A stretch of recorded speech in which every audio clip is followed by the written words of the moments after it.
കുറച്ച് കാലം മുമ്പ് വരെ നമ്മുടെ വീട് പഠിക്കൽ ഈ തുണി പാത്രങ്ങൾ അതുപോലെ തന്നെ ചില ഗൃഹോപകരണങ്ങളൊക്കെ വിൽക്കാനായിട്ട് ആൾക്കാർ വരുമായിരുന്നു. ഇപ്പോഴും അതുണ്ട്, പക്ഷെ പഴയ പോലെ അത്ര അങ്ങോട്ട് കോമൺ അല്ല. പക്ഷേ ഈ മൊബൈലിൻ്റെ വരവോട് കൂടിയിട്ട് ഓൺലൈൻ ഷോപ്പിംഗ് എന്നുള്ള പേരിൽ ഇത് ഭയങ്കരമായിട്ട് അങ്ങോട്ട് വിപുലമായി.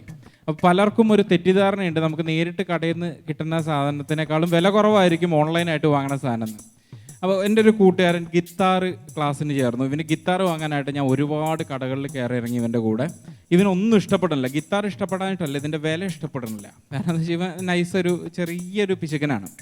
ഇവന് എളുപ്പത്തിൽ വില കുറഞ്ഞ് ഒരു ഗിത്താർ കിട്ടുമെന്ന് പറഞ്ഞിട്ട് ഇവൻ ഓൺലൈനിൽ സെർച്ച് ചെയ്തു. 800 രൂപയ്ക്ക് നല്ല കിട്ടിക്കൻ ഗിത്താർ. അപ്പോൾ ഈ കടക്കാർ മുഴുവൻ കള്ളന്മാരാണെന്ന് പ്രഖ്യാപിച്ചിട്ട് ഇവൻ വേഗം ഈ സാധനം ഓർഡർ അയച്ചു. 4-ാം ദിവസം സാധനം വന്നു. ഗിത്താറിൻ്റെ ഷേപ്പുള്ള താക്കോല് തൂക്കണ പാലക.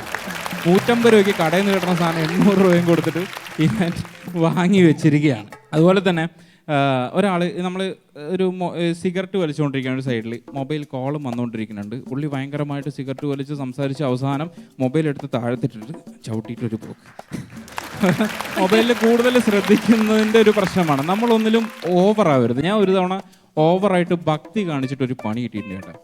ഞാൻ ആദ്യമായിട്ട് കാടാമ്പുഴ ക്ഷേത്രത്തിൽ പോവാണ്. കാടാമ്പുഴ ക്ഷേത്രത്തിൽ ഒരു 5-5:30ക്കാണ് പോകുന്നത്. അത്യാവശ്യം ഇരുട്ടൊക്കെ ഉള്ള സമയമാണ്. അമ്പലത്തിൽ പോയവർക്കറിയാം താഴത്താണ് അമ്പലം, സ്റ്റെപ്പൊക്കെ ഇറങ്ങിയിട്ട് വേണം.